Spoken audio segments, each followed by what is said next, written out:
السلام علیکم ورحمۃ اللہ وبرکاتہ۔ خدا کی عظمتیں کیا ہے، محمد مصطفیٰ جانے، مقام مصطفیٰ کیا ہے، محمد کا خدا جانے۔ صدا کرنا تھی میرے بس میں نے تو صدا کر دی، صدا کرنا تھی میرے بس میں نے تو صدا کر دی۔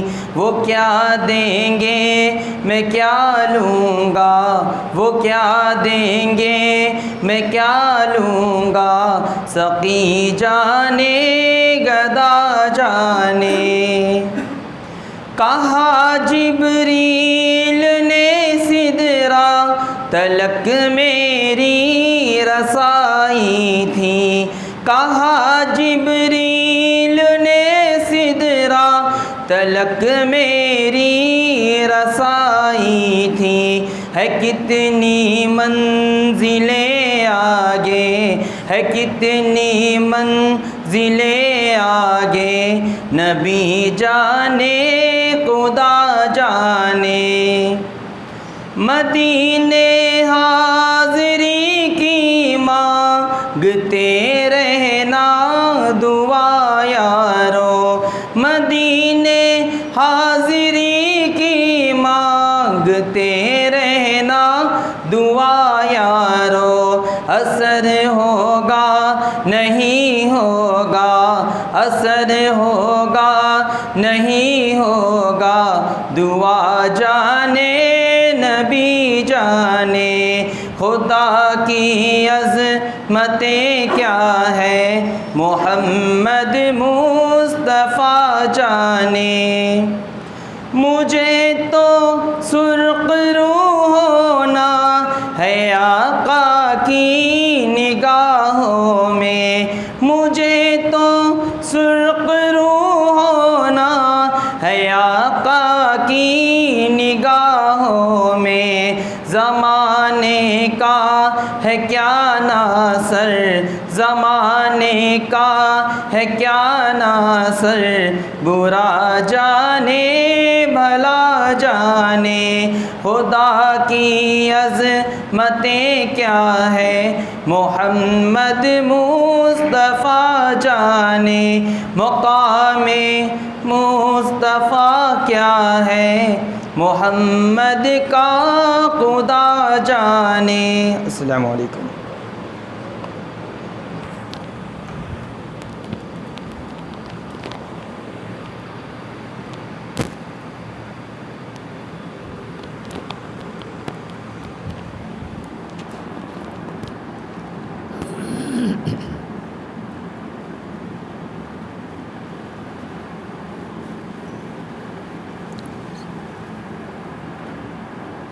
السلام علیکم ورحمۃ اللہ وبرکاتہ۔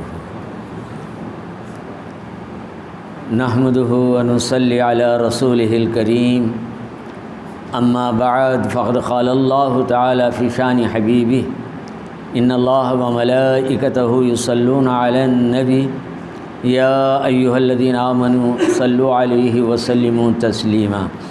اللہم صلی علی سیدنا مولانا محمد وعلى آل محمد بعدد كل داء ودواء وبعدد كل علة وشفاء۔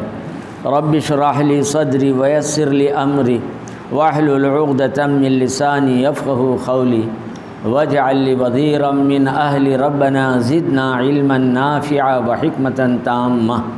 اللهم افتح لنا أبواب الخير والسعادة والبركة واليمنى، اللهم أرنا الحق حقا وارزقنا اتباعه وأرنا الباطل باطلا وارزقنا اجتنابه برحمتك يا أرحم الراحمين۔ بزرگان محترم، عزیزانی گرامی قدر، عزیز دوستو، صاحبو، سیرت طیبہ کا جو مکی دور چل رہا ہے، یہ نبوت کا 5واں سال ہے۔ اسی سال مسلمانوں نے حبشہ کی طرف ہجرت کی تھی، جو ایک مختصر سی جماعت رہی۔ اس کے بعد مسلمانوں پر حضرت صلی اللہ علیہ وسلم پر ظلم و ستم کا سلسلہ شروع ہوا۔ حضرت صلی اللہ علیہ وسلم جہاں جہاں دعوت کو پیش کرتے، لوگ مخالفت میں آتے۔ گنتی کے چند ہی مسلمان رہے، بہت ہی بڑی کمزور جماعت، خلیل جماعت کی شکل میں رسول اللہ صلی اللہ علیہ وسلم اور صحابہ کرام رہے۔ اللہ تعالیٰ نے انہی دنوں میں حضرت عمر بن الخطاب رضی اللہ تعالی عنہ کو اسلام کی دولت عطا فرمائی۔ حضرت عمر کے اسلام لانے کے بعد مسلمانوں میں ایک نئی قوت اور طاقت پیدا ہو گئی، اور حضرت عمر نے اتنی بہادری، اتنی جرت کا اظہار کیا کہ اسلام لے آتے ہی پوچھ بیٹھے، یا رسول اللہ ہمارا دین تو صحیح ہے، سچا ہے۔ تو کہا حضور نہ، بے شک ہے، جب دین سچا ہے تو ہم کیوں خاموش بیٹھے؟ جو لوگ جن کا دین صحیح نہیں وہ علانیہ سب کچھ کہتے ہیں، ہم کیوں اس طریقے سے خاموش رہیں؟ یہ کہہ کر حرم شریف صحابہ کو لے کر چلے گئے۔ یہ پہلا موقع تھا جو گنتی کے چند مسلمان حرم شریف پہنچے اور علانیہ سب کے سامنے انہوں نے وقت پر نماز ادا کی، ایک جگہ اکٹھا ہوئے۔ تو حضرت عمر کو دیکھ کر سارے لوگ حیران رہ گئے، کسی کی ہمت اور جرت نہیں ہو سکی۔ سب کے سامنے انہوں نے اپنے اسلام کے، اپنے ایمان کا اعلان کر دیا، اور اس طریقے سے ایک قوت مسلمانوں کے اندر پیدا ہوئی۔ اسی زمانے میں ابو جہل نے حضور اکرم صلی اللہ علیہ وسلم کے ساتھ بڑی بد تہذیبی اور بڑی بے ادبی کی، تو یہ اطلاع حضور کے چچا حضرت امیر حمزہ کو پہنچی۔ یہ بھی ابھی تک اسلام سے دور ہی رہے۔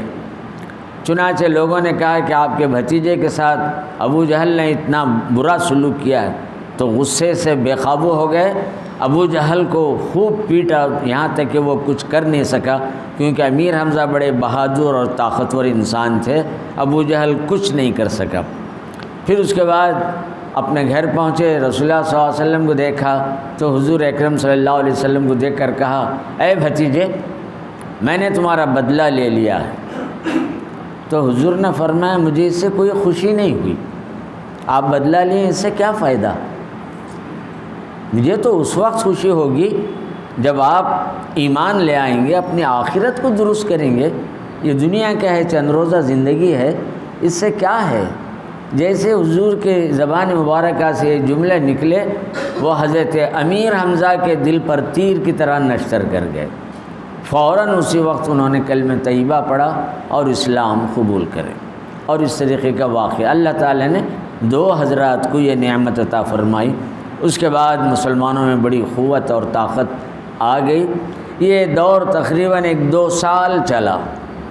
نبوت کا 7واں سال آیا، ادھر مسلمانوں کی تعداد بھی بڑھتی جا رہی تھی، یہاں بھی قوت پیدا ہو رہی تھی، ادھر کفار بھی، وہاں کے جتنے قبیلے تھے، جتنی برادریاں تھیں، وہ بھی متفق ہو رہے تھے حضور کی مخالفت میں۔ یہاں تک کہ انہوں نے سب مل کر ایک فیصلہ کر لیا، ابو طالب کو جا کر کہیں گے کہ ان کے ذریعے سے یہ کام روک دیں، محمد صلی اللہ علیہ وسلم اس دعوت کی تحریک کو، اسلام کو پھیلانے سے باز آ جائیں۔ چنانچہ قبیلوں کے سارے لوگ جو بڑے بڑے سردار تھے، سب مل کر ابو طالب کے پاس پہنچے۔ آپ نہ صرف قبیلہ قریش کے سردار ہیں، بلکہ تمام قبیلوں کے آپ سردار ہیں، آپ کی بات سارے قبیلے مانتے ہیں، آج آپ کو ہماری بات ماننا ہی ہوگا۔ تو حضرت ابو طالب نے کہا، کیا بات ہے، کہیے۔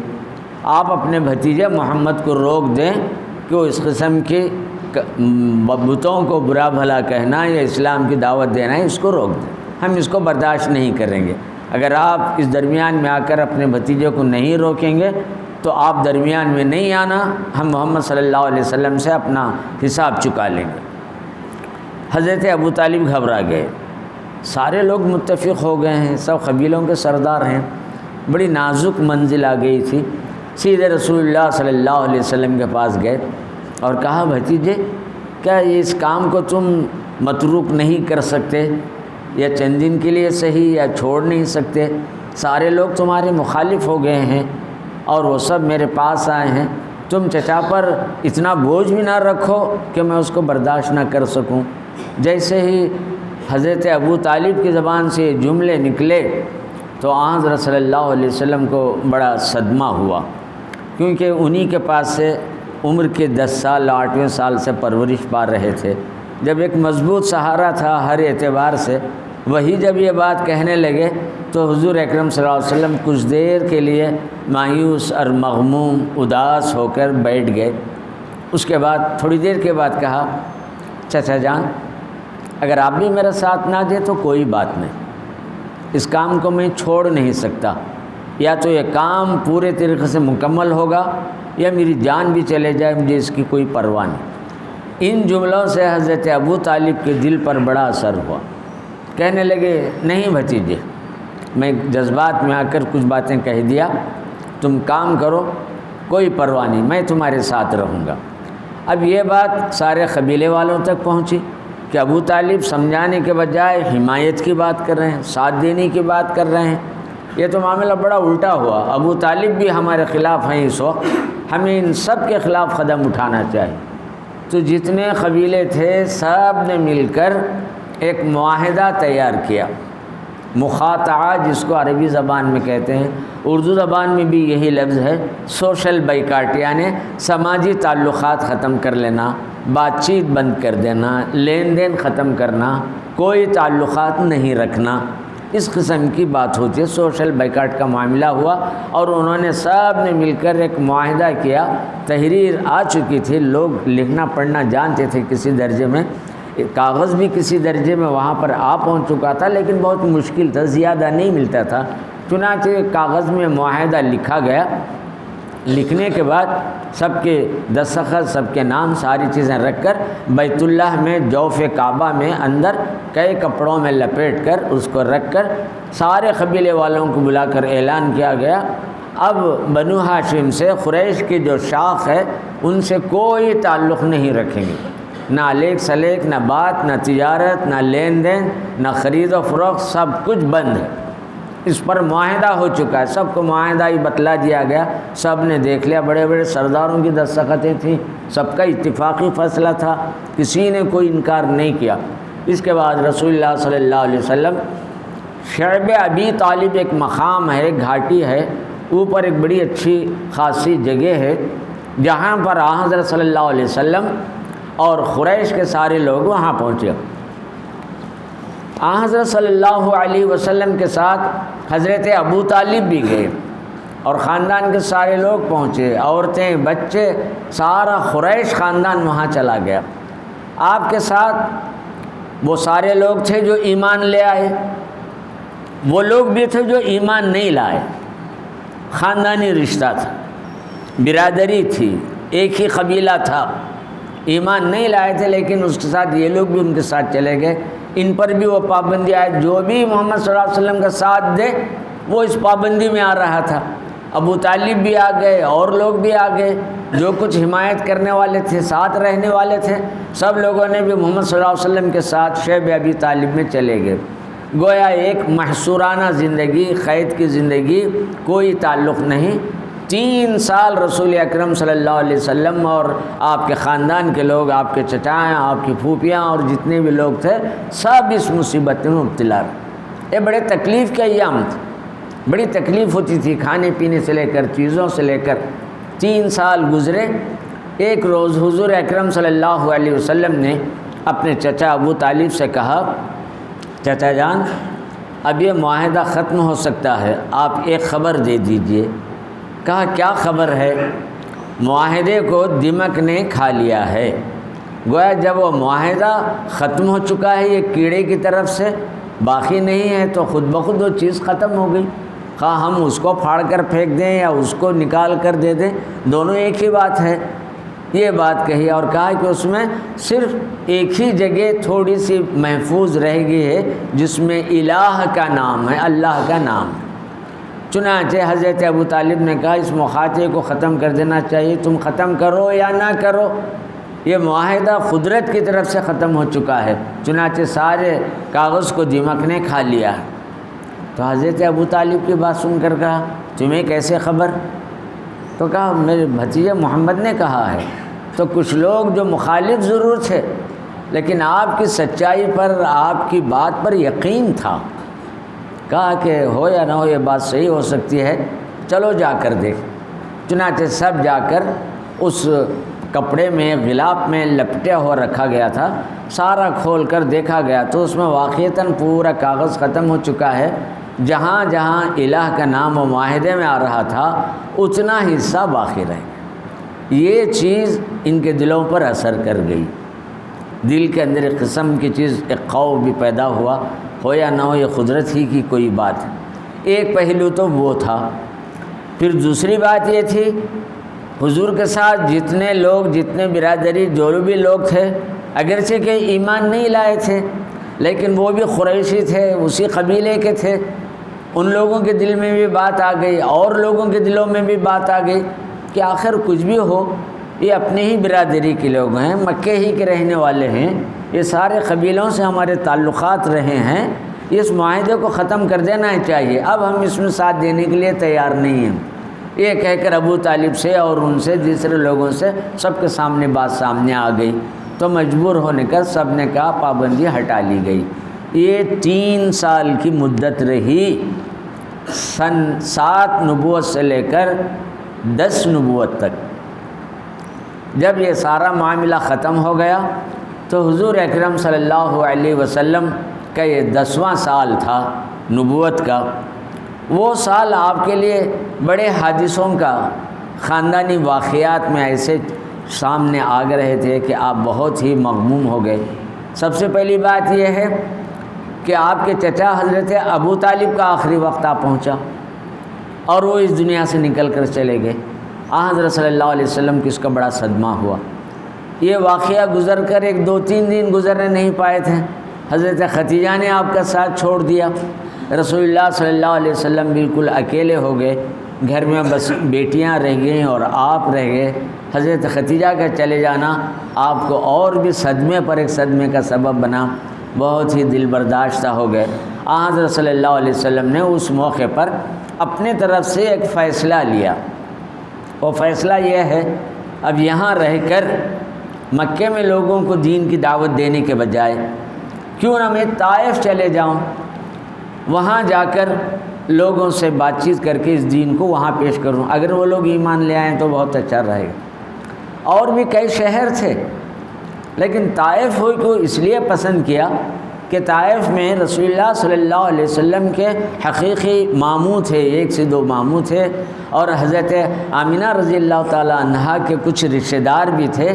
تو ایک دل میں خیال ہوا یہ اپنا ماموں کی جگہ ہے، یہاں جانے سے کچھ کام ہوگا، یہ کہہ کر انہوں نے وہاں سفر کیا اور ساتھ میں زید ابن حارثہ کو لے لیا۔ یہ 2 حضرات طائف پہنچے۔ طائف پہنچ کر سب سے پہلے حضور اکرم صلی اللہ علیہ وسلم نے وہاں کے 3 سرداروں کا انتخاب کیا، ایک حبیب تھا اور ایک کا نام عبد علیل تھا اور ایک سردار تھا۔ ان تینوں سرداروں کے پاس جا کر ہر ایک سے الگ الگ مل کر دعوت کی بات کہی، لیکن تینوں نے عجیب و غریب انداز سے جواب دیا۔ ایک نے کہا میں آپ سے بات کرنے کے لیے تیار ہوں، آپ چلے جائیے یہاں سے۔ دوسرے نے کہا میں آپ کو منہ دینا نہیں چاہتا، اگر واقعتاً آپ نبی ہیں تو یہ میرے لیے بڑی مشکل کی بات ہوگی، میں نہیں چاہتا کہ اگر کوئی واقعتاً آپ پیغمبر ہیں، نبی ہیں اور آپ کے ساتھ میں کچھ کروں تو مصیبت ہے، بہتر ہے اس معاملے میں، اس مسئلے میں پڑھنا ہی نہیں چاہتا، گفتگو کرنا ہی نہیں چاہتا، آپ سامنے سے چلے جائیے۔ لیکن اس نے کوئی بدتہذیبی بے ادبی نہیں کی، چھوڑ دیا۔ عبد علیل جو تھا اس کے پاس جا کر کہے تو اس نے کہا میں بات ہی نہیں کرنا چاہتا آپ سے، نکل جاؤ، اگر نہیں جائیں گے تو خیریت نہیں۔ اسی نے آوارہ بچوں کو ان کو کہا کہ محمد صلی اللہ علیہ وسلم کو شہر سے باہر تک بھگا ڈالو، یہاں سے نکل جائیں۔ چنانچہ آوارہ بچے وغیرہ طرح طرح کے پتھر پھینکنے لگے، آوازیں کسنے لگے۔ اس قسم و پرسی کی حالت میں دونوں حضرت زید رضی اللہ عنہ اور حضرت صلی اللہ علیہ وسلم طائف سے نکلے، کوئی پرسان حال نہیں رہا۔ طائف کے باہر پہنچے، زخمی ہو چکے تھے، اور وہاں پر حضرت جبرائیل امین علیہ الصلاۃ والسلام پہنچے. کہا کہ ملک الجبال جو اس علاقے کا ایک فرشتہ ہے، اس فرشتے نے مجھے بھیجا ہے کہ جائیے محمد صلی اللہ علیہ وسلم سے، اگر وہ اجازت دیں تو مجھے بتلا دیں، میں طائف کی دونوں پہاڑیوں کو، جو دونوں جاری بڑی بڑی اونچی پہاڑیاں تھیں، ان کو آپس میں ملا کر میں ہلاک کر دینا چاہتا ہوں. تو حضور اکرم صلی اللہ علیہ وسلم نے کہا نہیں، یہ لوگ ایمان نہیں لائے ہیں، ان لوگوں نے میرے ساتھ زیادتی کی، وہ الگ بات ہے، میں ان سے مایوس نہیں. اگر ان کی اولاد میں ایک بچہ بھی ایمان لے آئے تو میں سمجھ جاؤں گا کہ میری محنت کامیاب ہوئی. یہ کہہ کر انہوں نے روک دیا. ملک الجبال بھی حاضر ہوا، وہ فرشتہ بھی حاضر ہوا، اجازت طلب کیا، لیکن حضور نے اجازت نہیں دی. وہاں سے نکل کر واپس گئے. ایک باغ میں تھکے ماندے تھے، ذرا وہاں کچھ دیر کے لیے آرام لینے کے لیے گئے تو باغ کا ایک جو خدمت کرنے والا تھا اس نے دیکھ کر کچھ انگور کے خوشے، پانی وغیرہ کھلایا پلایا اور آرام کرنے کے لیے وہاں اس نے رکایا. نہ معلوم ایک دن یا 2 دن جتنے بھی رہے ہیں اس مقام پر رہے. اس کے بعد سرکار دو عالم صلی اللہ علیہ وسلم مکہ مکرمہ کی طرف آئے. یہ شوال کے مہینے میں سفر شروع ہوا تھا، جو مشکل سے 30 دن یا 25 دن کا تھا. ذی قعدہ کے شوال کے آخر ہفتے میں آپ گئے تھے، ذی قعدہ کے دوسرے ہفتے میں آپ بالکل مکہ مکرمہ پہنچ گئے. مکہ مکرمہ پہنچے تو مکے کے 4 دروازے تھے. یہ قدیم زمانے میں شہروں کی حفاظت کے لیے بڑی دیوار بنا کر دروازے لگائے جاتے تھے. آبادیاں مختصر ہوتی تھیں، اس کے اندر ایک محلے کی جیسا معاملہ ہوتا تھا. تو ان دروازوں میں ان کو فصیل کہا جاتا ہے، شہر پناہ کا لفظ بھی استعمال کیا جاتا ہے. وہاں گئے تو دروازوں کے پاس نگہبان نگران بھی رہتے تھے، کوئی دروازے بند رہتے، آنا جانا رہتا، اور وہ نظر رکھی جاتی تھی کہ کون اندر آ رہے ہیں، کون باہر جا رہے ہیں. اس قسم کا ایک نظام تھا اس زمانے میں. رسول اللہ صلی اللہ علیہ وسلم جب قریب آنے لگے تو کچھ لوگوں نے دیکھا ہے کہ محمد صلی اللہ علیہ وسلم آ رہے ہیں، ارے ان پر تو پابندی لگا دی گئی، ان کی شہریت ختم کر دی گئی ہے، یہ مکے میں تو داخل ہو ہی نہیں سکتے. کیسا یہ عجیب معاملہ، نہیں ان کو روک دینا چاہیے، اندر آنے نہیں دینا. چنانچہ ان لوگوں نے آ کر کہا آپ کو معلوم ہے آپ کی شہریت ختم کر دی گئی ہے.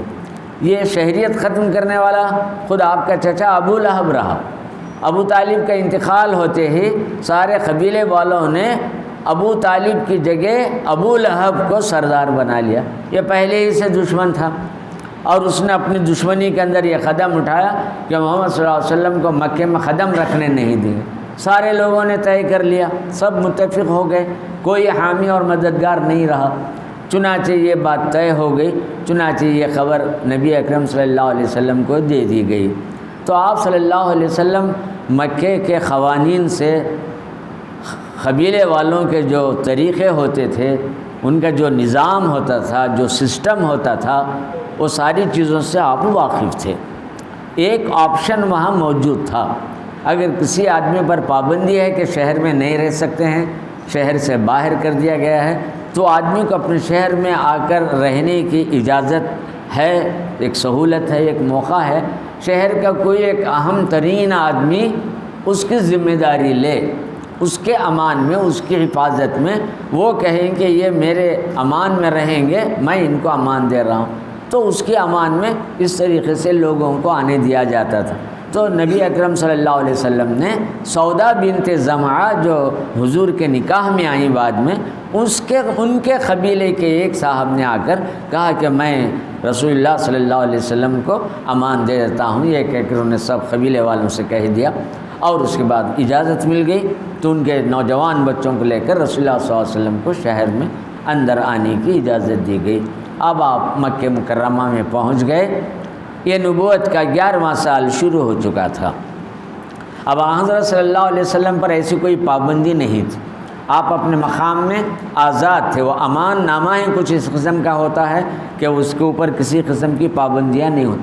اب یہ دیکھ کر حضرت صلی اللہ علیہ وسلم نے ذوالمجاز، یہ جو میلے ہوتے تھے وہاں پہنچتے، جہاں جہاں لوگ جمع ہوتے وہاں پہنچ کر قولوا لا الہ الا اللہ تفلحوا، لوگوں لا الہ الا اللہ کہو دنیا اور آخرت تو تمہارے لیے بھلائیاں ہوں گی۔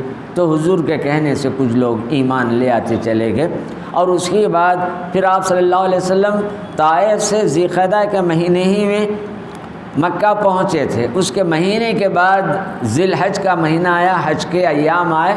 حج کے موقع پر بہت سارے لوگ آئے۔ مینا کے مقام میں جب سارے لوگ جمع ہوتے تو حضور اکرم صلی اللہ علیہ وسلم وہاں گئے۔ یثرب کے کچھ لوگ آئے تھے اور ان میں سے یہود تھے۔ یہودیوں کی اس بات کی اطلاع تھی کہ محمد صلی اللہ علیہ وسلم ایک پیغمبر مکے میں آ کر رہے ہیں، یہ چیز انہیں خبر تھی۔ وہ حج کے لیے اسی خیال سے آئے تھے کہ جائیں دیکھیں آخر کون ہے، کیا ہے، تعلیمات کیا۔ یہ کہہ کر وہ خود رسول اللہ صلی اللہ علیہ وسلم کی خدمت میں پہنچے اور حضور کی باتیں سنی، آپ سے متاثر ہوئے، ایمان لے آئے اور بیعت کی۔ اس بیعت کو بیعت عقبہ اولیٰ کا ہے۔ ایک گھاٹی تھی، ایک پہاڑی تھی جہاں رسول اللہ صلی اللہ علیہ وسلم بیٹھ کر لوگوں کو کچھ باتیں بتلاتے۔ یہ لوگ بیعت کیے، حضور اکرم صلی اللہ علیہ وسلم نے ان کو اجازت دی کہ تم جب مدینہ جا رہے ہیں وہاں جا کر اسعد ابن زرارہ ایک صحابی تھے، ان کے گھر میں یہ لوگ پہنچ کر لوگوں کو دین کی تعلیم دینا جو قرآن کا حصہ تھا وہ تھا۔ پھر اس کے بعد ہجرت کا 12واں سال آیا۔ 12واں سال آیا تو اس وقت اور زیادہ تعداد میں لوگ یثرب سے آئے، اور اس میں وہاں کے قبیلہ اوس، قبیلہ خزرج کے بھی لوگ تھے، کچھ یہود بھی تھے، اور وہ ایمان بھی لے آئے تھے ان اسعد ابن زرارہ کے ہاتھوں پر۔ ایک بڑی جماعت تھی جو رسول اللہ صلی اللہ علیہ وسلم کے پاس آئی، کچھ ایمان لائے تھے، کچھ لوگ ایمان لے آنے کے خیال سے پہنچے تھے۔ اس طریقے سے دوسری بیعت ہوئی، اس کو تاریخ میں بیعت عقبہ ثانیہ کا نام دیا گیا ہے۔ اس وقت بہت سارے لوگ ایمان لے آئے تو حضرت صلی اللہ علیہ وسلم نے ایک صحابی مصعب ابن عمیر رضی اللہ تعالیٰ عنہ کو بلا کر کہا، یہ ایک بڑی جماعت ہے، تم ان کے ساتھ یثرب چلے جاؤ، اور قرآن کا حصہ جتنا اس وقت نازل ہوا تھا وہ تحریر شدہ تھا، اور ایک نسخہ بھی ان کے ہاتھ میں دیا، اور تم وہاں جا کر لوگوں کی اس کی تعلیم دو، اور یہ کہہ کر ان کو ساتھ جائے۔ مصعب ابن عمیر وہاں پہنچے، انہوں نے اسلام کو پھیلانا شروع کر دیا، لوگ ایمان لے آتے چلے گئے، اور اس طریقے سے اکثر جگہ، اور جو قبیلے کی جو بعض مسجد بنو زریق کا ایک بڑا محلہ تھا، اس محلے میں ایک مسجد بنا دی۔ اول مسجد خری فی القرآن فی مسجد بنی زریق، احادیث میں اور تاریخ کے اندر اس قبیلے کا ذکر آیا۔ اس قبیلے میں سب سے پہلے مسجد بنائی گئی۔ مسجد سے عمارت کی شکل میں نہیں تھی، وہ قبیلے کی کوئی جگہ تھی، کچھ حصہ انہوں نے خاص کر دیا تھا، وہاں بیٹھ کر نمازیں بھی ادا ہوتی تھیں، قرآن کریم کی تلاوت ہوتی، تعلیم ہوتی تھی۔ اس قسم کا کام وہاں شروع ہوا۔ نبوت کا 13واں سال پہنچا، اس وقت ایک بڑی جماعت آ کر پہنچی۔ رسول اللہ صلی اللہ علیہ وسلم سے کہا، آپ کو مکے میں رہنے کی ضرورت نہیں ہے، آپ ہمارے پاس چلے آئیے، ہر طرح سے آپ کے لیے ہم خیال رکھیں گے۔ اس موقع پر رسول اللہ صلی اللہ علیہ وسلم کے چچا حضرت عباس رضی اللہ تعالیٰ عنہ تھے، حضرت امیر حمزہ تھے، وہ بھی ایمان لے آئے ہوئے تھے۔ یہ لوگ بھی درمیان میں آ گئے اور ان لوگوں کو سمجھا بجھا کر کہا، تم محمد کو یہاں سے لے جانا چاہتے ہیں صلی اللہ علیہ وسلم، یہ کوئی معمولی قدم نہیں ہے، ان کو لے جانا گویا تلواروں کا مقابلہ کرنا، مکے کے جو جتنے بھی لوگ ہیں وہاں تک پہنچیں گے، ٹکراؤ کی بات ہوگی، تم ایسے موقع پر محمد کو تنہا چھوڑ دیں تو وہاں کون ان کا پرسان حال ہوگا؟ یہ بات ہرگز نہیں ہو سکتی۔ جو بھی ہے، جیسے بھی ہیں، جس طرح سے بھی ہیں، وہ ہمارے پاس سے رہیں گے، ہم سب یہاں پر ہیں، یہ کہہ کر انہوں نے اجازت نہیں دی۔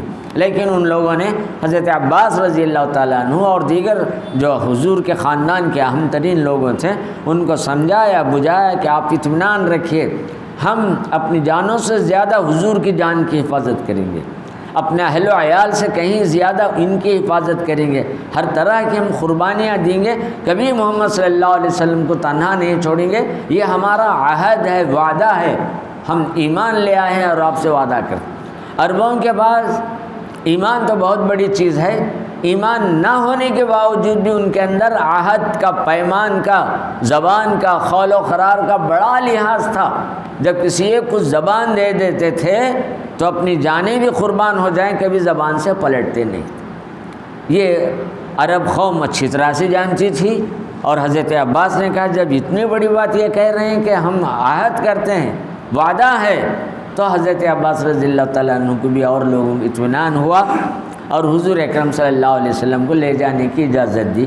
تو حضرت صلی اللہ علیہ وسلم نے کہا ٹھیک ہے، جب اللہ تبارک و تعالیٰ کا مجھے حکم ہوگا تو میں تمہارے پاس آ پہنچوں گا۔ یہاں تک نبوت پر 13 سال مکمل ہو چکے تھے۔ یہ ذی الحج کا مہینہ تھا، اس کے بعد محرم، صفر اور ربیع الاول 3 مہینے تک حضرت صلی اللہ علیہ وسلم وہاں رہے۔ ربیع الاول میں یہاں سے نکلنے کے احکامات آپ صلی اللہ علیہ وسلم کو ملے۔ وہ احکامات ملتے ہی آپ صلی اللہ علیہ وسلم نے صحابہ کرام کو الگ الگ طریقے سے مخصوص صحابہ کرام کو ہجرت کی اجازت دی، تم لوگ خاموشی کے ساتھ یثرب چلے جائیے۔ اس طریقے سے مسلمانوں کے قافلے چھوٹے چھوٹے خاموشی کے ساتھ نکل کر یثرب چلے جا رہے تھے۔ حضرت صلی اللہ علیہ وسلم مکہ مکرمہ ہی میں رہے، یہاں تک کہ سارے معاملات انتظامات ہونے کے بعد جب اللہ کا حکم ہوا کہ آپ بھی زمین کو چھوڑ کر یثرب چلے جائیے، تو جیسے یہ خبر ملی آپ نے حضرت ابوبکر صدیق رضی اللہ تعالیٰ عنہ کو بلایا۔ حضرت ابوبکر ہر طرح سے رفیق بھی تھے، مصاحب بھی تھے، ساتھ تھے، ہر غم میں، ہر دکھ میں، ہر پریشانی میں، نبوت کے زمانے سے، اسلام قبول کرنے کے زمانے سے، بلکہ اسلام لے آنے سے پہلے بھی رسول اللہ صلی اللہ علیہ وسلم کے ساتھ یہ جڑے ہوئے تھے۔ یہ حضرت ابوبکر کی صفت اور خصوصیت ہے، اسی لیے شاید رسول اللہ صلی اللہ علیہ وسلم نے فرمایا تھا اللہ تبارک و تعالی اگر میں کسی کو دوست بناتا تو ابوبکر کو اپنا دوست بناتا، یہ کہہ کر کے نے گویا دوست ہی قرار دیا۔ وہ الفاظ اس قسم کے انداز ہے، میرا دوست تو اللہ تبارک و تعالی ہے، اسی پر توکل ہے، اسی پر بھروسہ ہے۔ اگر دنیا میں کسی پر توکل یا اعتماد یا بھروسہ کرنا ہو، کسی کو دوست اپنا خاص آدمی بنانا ہو، تو میں ابوبکر کو اپنا دوست بناتا۔ اتنی بڑی بات کی یہ بات کہ حضرت ابوبکر تھے بھی ویسے، جیسے رسول اللہ صلی اللہ علیہ وسلم پر آپ پر حملہ ہوا، حضرت ابوبکر بے ہوش ہو گئے، یہاں تک کہ گھر میں لے جا کر لوگوں نے ان کو رکھا، چونکہ ایک دولت مند آدمی تھے، تاجر تھے، بڑا وزن اور وقار تھا، اور ایک قبیلے بنی عدی سے تعلق رکھتے تھے، بڑا مقام تھا اس قبیلے کا بھی، جس کی وجہ سے حضرت ابوبکر گھر میں لے جا کر رکھے۔ چنانچہ بے ہوش رہے، کئی گھنٹوں تک بیٹھ رہے، ایک رات گزر گئی، اس کے بعد جب ہوش آیا تو ماں بھی بازو ہی تھی، تو فوراً کہا محمد صلی اللہ علیہ وسلم کس حال میں؟ تو ماں نے کہا بیٹے انہی کی وجہ سے تمہاری یہ حالت ہوئی ہے، تم اپنے بدن کو دیکھو، جسم کو دیکھو کس حال میں ہو، اب تو آپ کو ہوش آیا ہے، اٹھتے ہی پہلے ہی محمد کو یاد کر، نہیں پہلے ان کی حالت کیا ہے مجھے بتلاؤ۔ اٹھ بیٹھے، کہا کہ نہیں مجھے ان کے پاس لے چلو، میں دیکھنا چاہتا ہوں۔ اس کے بعد خاندان کے ان کے گھر کے لوگوں نے کہا نہیں بالکل اچھے ہیں، آپ سنبھل جائے، اس کے بعد ہم آپ کو لے کر جائیں گے۔ تو گویا رسول اللہ صلی اللہ علیہ وسلم کے ساتھ وہ عشق، وہ محبت، وہ تعلق تھا۔ حضور نے انہی کو ہجرت کے موقع پر بلایا کہ ہم نکلنا ہے، تو حضرت ابوبکر نے کہا یا رسول اللہ میں آپ کے ساتھ رہوں گا، تو حضور نے اجازت دے دی۔ اس کے بعد کہا کہ سفر کی تیاری کرو، اپنے گھر گئے حضرت ابوبکر۔ ان کی دوسری بیٹی تھی حضرت اسماء رضی اللہ تعالیٰ عنہ، جو حضرت عائشہ سے بڑی تھی، ان کو حکم دیا کہ سب سفر کی تیاری کرو، سامان سفر سب تیار ہوا۔ تو حضور اکرم صلی اللہ علیہ وسلم رات کے وقت نکلنے کا آپ نے منصوبہ بنایا، آدھی رات ڈھلنے کے بعد اسی اسنا میں لوگوں کا جو یثرب کی طرف جانا اور حضرت صلی اللہ علیہ وسلم کی تیاریوں کی بھنک لگ گئی، بات پھیل گئی، سب نے سوچا کہ محمد صلی اللہ علیہ وسلم معلوم ہوتا ہے مکہ چھوڑ کر کہیں جا رہے ہیں، کہاں جا رہے ہیں یہ خبر نہیں تھی۔ ایک دارالندوہ ان کی ایک مشورہ گاہ تھی، جہاں سب بیٹھ کر وہ سارے معاملات کی مشورہ کرتے تھے، سب لوگ جمع ہو گئے کہ محمد صلی اللہ علیہ وسلم جانے نہیں دینا تھا۔ کسی نے کہا قید کر کے رکھیں گے، تو دوسروں نے کہا کہ نہیں قید کرے تو ان کے ساتھ آ کر چھوڑا دیں گے۔ کسی نے کہا کہ نہیں محمد صلی اللہ علیہ وسلم کو ختم کر دینا چاہیے، کسی نے کہا کہ دور دراز علاقے میں بھیجیں۔ تو شیطان بھی وہاں پہنچا تھا، اس نے کہا کہ کہاں بھی چھوڑو ان کے ساتھیاں وہیں سے ڈھونڈ کر ضرور لائیں گے کسی حال میں۔ ایک ہی صورت ہے سارے قبیلے والے مل کر ان کا کام تمام کرو معاذ اللہ۔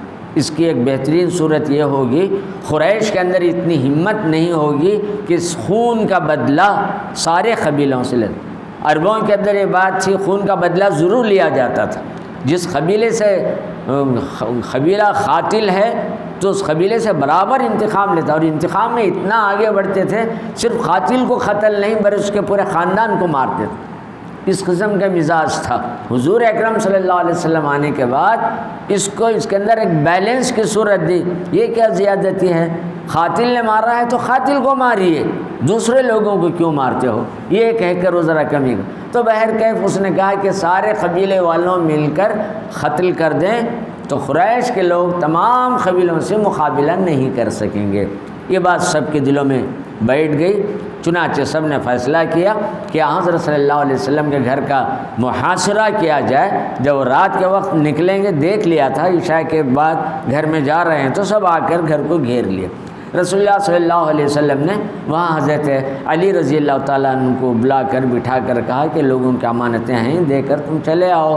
اس کے بعد آدھی رات کے بعد خود آپ نے دروازہ کھولا، سورہ یاسین سے وَجَعَلْنَا بَيْنَهُمْ سَدًّا وَمِن سَدٍّ فَأَغْشَيْنَاهُمْ فَهُمْ لَا يُبْصِرُونَ۔ اتنی آیتیں تھیں جو پڑھ کر رسول اللہ صلی اللہ علیہ وسلم دروازہ کھول کر سب کے سامنے سے چلے گئے۔ لوگ سامنے ہی تھے، کسی نے دیکھا ہی نہیں، نظر ہی نہیں آئے۔ نظر بھی کیسے آتے؟ محمد اپنی اصلی حالت نورانی شکل میں سامنے سے نکل کر چلے گئے۔ بشریت کمزور رہی، نورانیت غالب رہی، تو نور کے شکل کو، نور کو ان نگاہوں نے دیکھا نہیں۔ سیدھے گئے بیت اللہ کے پاس گئے، پھر اس کے بعد کھڑ کر دعا مانگی، اے اللہ مکہ مجھے ساری دنیا سے عزیز ہے، اگر یہاں کے لوگ مجھے رہنے نہیں دیتے تو کبھی میں مکہ نہیں چھوڑتا۔ وداعی کلمے کے آنکھوں میں آنسو آ گئے۔ پھر وہاں سے حضرت ابوبکر رضی اللہ تعالیٰ عنہ کو لے کر ایسے راستے سے گئے جس راستے پر لوگ عام طریقے سے نہیں جاتے، صحیح راستہ نہیں تھا، صاف اور شفاف نہیں تھا۔ اس راستے کو اس لیے اختیار کیا تاکہ کوئی دشمن پیچھے سے نہ آئے۔ نتیجہ اس راستے سے آپ نکل گئے۔ صبح ہونے کے بعد گھر کے اندر دیکھے تو حضرت علی ہیں، حضور صلی اللہ علیہ وسلم نکل گئے ہیں، تو سب کے دماغ میں آیا کہ عام راستے سے ہرگز نہیں گئے ہوئے، اسی راستے سے گئے ہوں گے، چلو ان کا پیچھا کرو۔ پورے مکے کے اندر اعلان کر دیا 100 اونٹ انعام دیں گے، زندہ ہو یا جس حال میں ہو پکڑ کر لائیں۔ یہ کہہ کر لوگ تلاش میں بھی نکلے اس راستے میں۔ سراقہ ابن جاشم ایک آدمی تھا جس نے اونٹ کی سواری لے کر اسی راستے پر نکل پڑا ہوا۔ سرکار دو عالم صلی اللہ علیہ وسلم مکہ مکرمہ کے حدود سے کافی دور نکل چکے تھے، رات کی تاریکی میں وہ حضور کو پکڑ نہیں سکے۔ یہاں سے سیرت کے اس حصے کو کل کی مجلس میں آپ حضرات کے سامنے رکھوں گا۔ یہ ہجرت کی ابتدا ہے، گیا یہاں سے نبوت کے 13 سال مکمل ہوئے۔ اس دور کو مکی دور کہا جاتا ہے۔ اب یہاں سے جو دور شروع ہو رہا ہے وہ مدنی دور ہے، اور یہ دور 10.5 سال پر پھیلا ہوا ہے۔ اب ہمارے لیے 2-3 مجلسیں رہ گئی ہیں، ان 3 مجلسوں میں مدنی دور کو اختتام تک پہنچا دیا جائے گا۔ یہیں پر اپنی یہ گفتگو ختم ہے۔ دعا فرمائیں کہ اللہ تبارک و تعالی رسول اکرم صلی اللہ علیہ وسلم کی محبت اور الفت ہمارے دلوں میں پیدا فرما دے۔ حضرت صلی اللہ علیہ وسلم سے ہمارا رابطہ دنیا کی زندگی، خبر کی زندگی، آخرت کی زندگی، ہر جگہ ہمارا ساتھ ہی ساتھ رہے۔ آمین بجاہ سید المرسلین وآخر دعوانا ان الحمد للہ۔